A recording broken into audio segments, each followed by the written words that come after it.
Ed Bibbs and I crossed paths probably 20 odd years ago, late 90s sometime.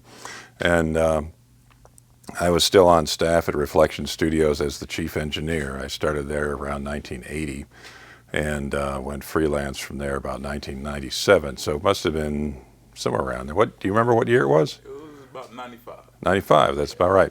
Okay, so in those days, Reflection had a mobile truck. There was a dedicated mobile truck. It had its own console and monitors, and pretty much everything lived in there except that we would roll an outboard equipment rack and whatever tape machines we were using into it for the particular session. And I would go out, it was an old 1984 Volvo in pretty rough shape, and had a pretty nice box on it, big air conditioners and all. And I would go out with typically one tech, and between us we would tie into power, tie into the PA or monitor rig or whatever, and make the recording. So this was my friend Rob Preston's first gig with me as my tech.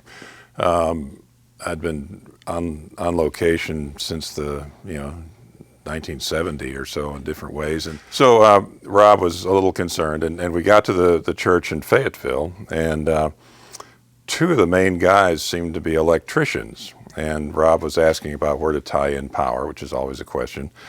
And churches range from nice new breaker boxes to smoldering things in the corner that you don't really want to touch. So anyway, these guys seemed to have it together, and they said it was a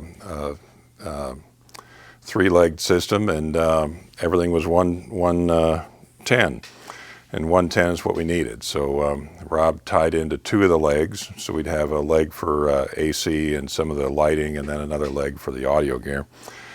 And I was getting some things set up in the truck, and Rob came in and he crawled under the console to hit the power switch for the big power supply for the Sony 3000 console. And all I could see was his feet. So he was under there, and I heard the switch snap, and then a sound as though we were living inside a giant foghorn started, and shook the whole truck. And a big gust of smoke came blowing out from under the console. Holy crap. So I reached down to grab his feet and get him out of there. Meanwhile, Rob was fighting me because he was struggling to get to the power switch and get it back off, because whatever happened, it happened when he powered up the console. So anyway, he did whatever, and I dragged him out of there, and we got out of the truck, and smoke everywhere. And turns out that one leg of the power was actually 220. And apparently that arrangement of having two of one type and one of another is called a delta leg. Anyway, whatever it was, we didn't know about it.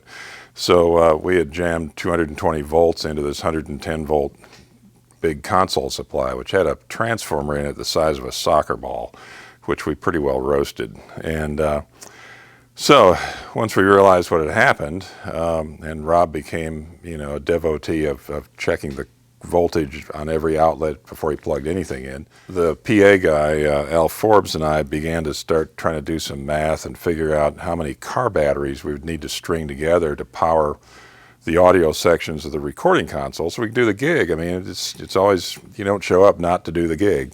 So we were doing that, and Rob got on the phone, and he managed to tag another engineer at Reflection, Tracy Schrader, and convince him to drive down to Fayetteville with another power supply from one of the other studios in the building. So that took us off the hook for finding, I think we were up to about 24 car batteries we were thinking of looking for to get the voltage up. But anyway, so we got through it all. Rob did a lot of gigs with me, and he was our stage guy for the first 5 years. I worked the main stage at Bonnaroo.